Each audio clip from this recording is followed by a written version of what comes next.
All right, note to Hillary Clinton and reshuffling that deck. That deck's a lot bigger than you thought. And believe it or not, your old boss has made it even worse. Welcome, everybody. I'm Neil Cavuto.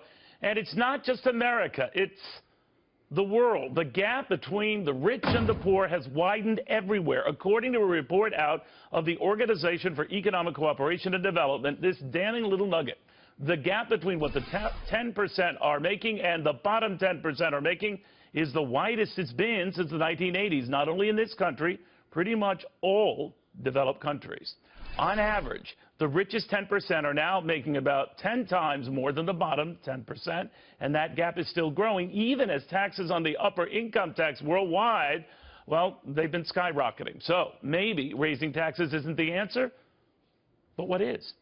Or is this now so out of control and so many nations so heavily in debt, it's already too late to stop the social train wreck that no less than David Stockman sees coming?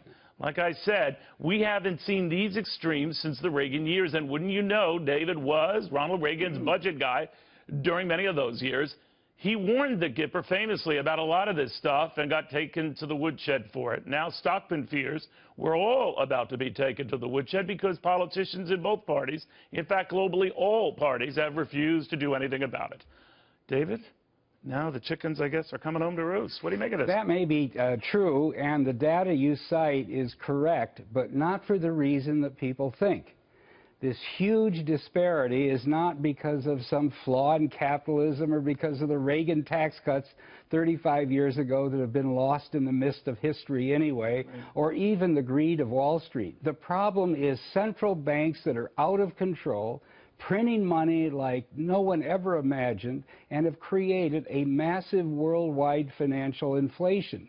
And when you have a financial inflation, the people that own the stocks and the bonds get the windfalls. So it got disproportionately out of whack in the last 7 or 8 years, actually right post the meltdown. Right. When you would think things would even up a little bit. Anything but. But it's gotten worse, actually. We have such a recency bias in the news and in the financial market that people forget what happened a decade or 3 decades ago. Let me give some context. In 1980, when we started with Reagan, the GDP was $3 trillion. The total value of equity at market and debt in the U.S. economy was $7 trillion, about 2 to 1. Right.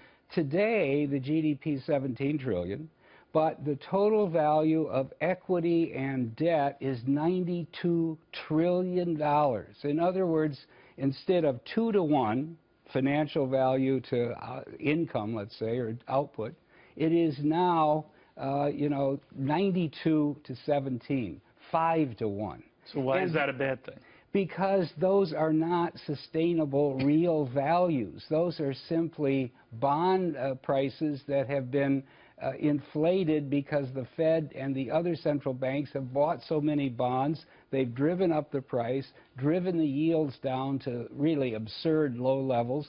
You might recall, your viewers would, a few weeks ago, in Germany, the 10-year bond was 5 basis points. Now, who in their right mind in any world that I can think of wants to own the debt, even of Germany, for 5 basis points? How many people do? No, they don't. How many people do? No, they don't. So who's buying that? The Just ECB. Those central banks? No, Mario Draghi. Okay, right. The central banks of the world have taken their balance sheet, and when they expand their balance sheet, they're buying bonds, they're buying stuff. From $6 trillion. So they're keeping this artificial gap. This is totally artificial. So how is it screwing guys in the bottom? It's screwing guys in the bottom because it is not helping the economy to grow. It is actually diverting or siphoning financial resources into pure gambling in the financial markets, and it's creating vast windfalls for the 10% at the top. Remember, the 10% at the top own 85% of the financial assets in the country. But what's interesting, it's been during Republican and Democratic administrations. So is this beyond their control, or are the central banks taken over, and that's what's The central banks have taken over. I call it almost a coup d'etat, okay? Unconstitutional, extra-constitutional domination of the entire economy. You know the argument those central bankers raise, whether you talk to Alan Greenspan or Ben Bernanke, if they didn't do what they did, particularly Ben Bernanke, that we'd be in a lot deeper hole. What do you say? Ben Bernanke is one of the most destructive men that have ever held high office in the United States. Hear what he says about you.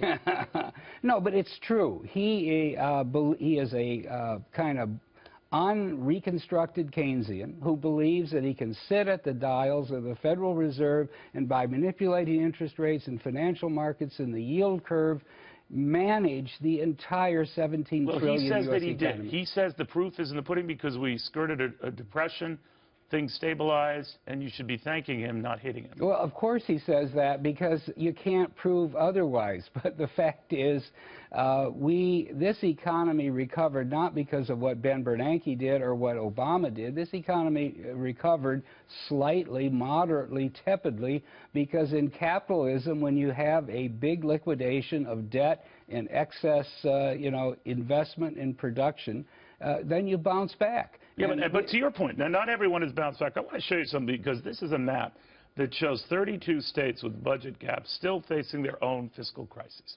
Now, that means they've got to either raise taxes, cut spending, do both, but that's well into a supposed recovery.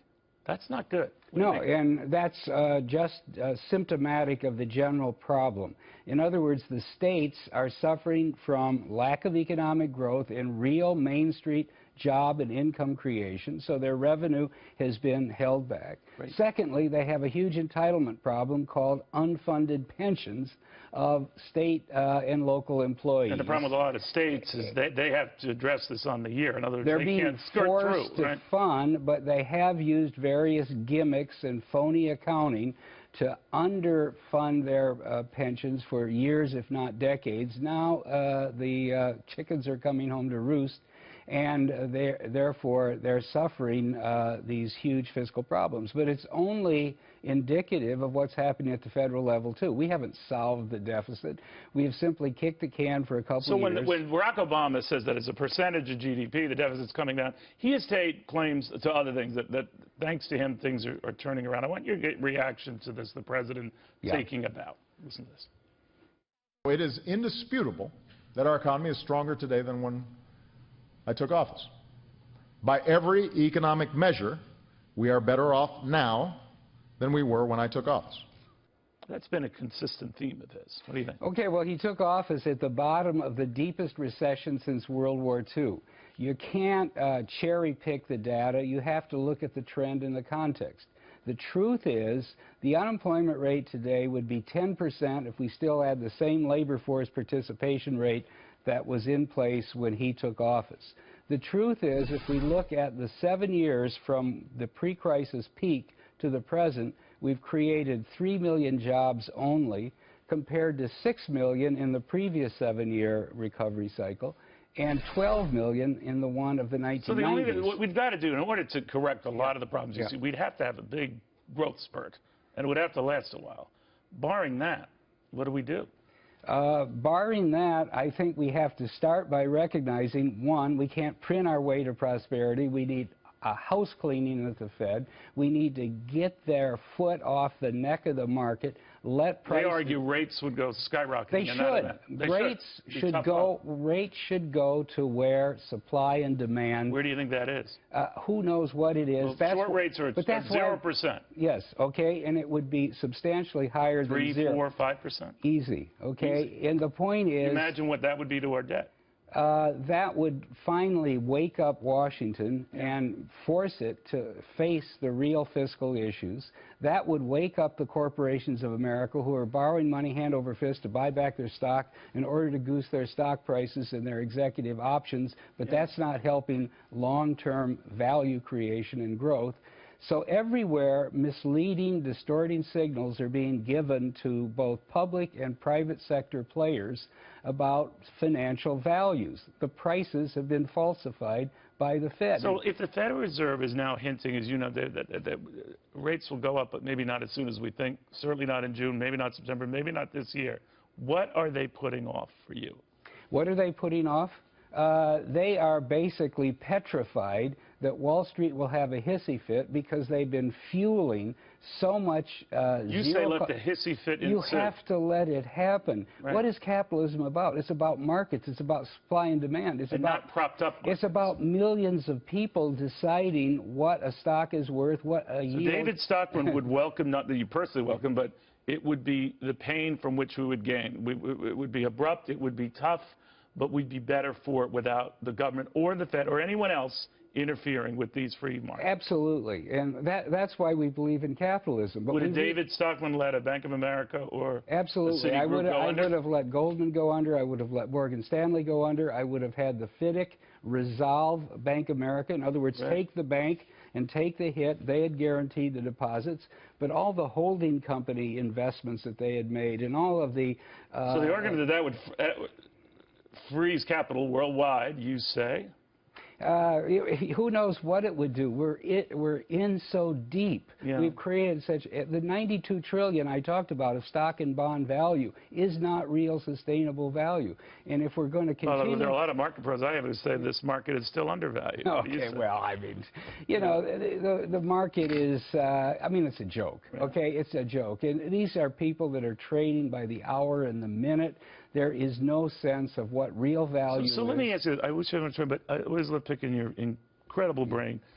If Ronald Reagan were to come back and he were to talk to you today, and he knew the deficits that you warned about, so that was a problem then, do you think he would have said, I should have reined it back a little bit, I should have looked at the math a little more, that the revenue I was getting from these tax cuts, generous as it was, I didn't appreciate the degree to which even my own party would spend that money and then some? What do you think he would tell you? Well, I think he would be mortified, but not just by the deficit, but by the fact that he appointed Alan Greenspan to the Fed because he thought he was a conservative, hard money, prudent, you know, finance guy. And he appointed him right before the '87 market crash. But he turned out to be the biggest money printer, central bank monetary planner. So you think he'd have regrets? He would have tremendous regrets. He would feel betrayed by what Greenspan did. And once the Fed started down that route of monetizing the public debt, then Congress lost control entirely. Because, and now it's a global contagion. Well, look, we have nearly 19 trillion of debt, and the average interest rate is under 2%. So the people in Washington think, we'll get to this tomorrow. It doesn't cost anything. And when you tell politicians that debt doesn't cost anything, you are, you know, sowing the whirlwind of a tremendous crisis somewhere down the road. David Stockman. All right, you folks at home, you may agree or disagree, but he does make you think. And we have been having a heck of a party. All parties end. I do know that. I wake up the next morning and discover the hard way, but they do end. All right, well.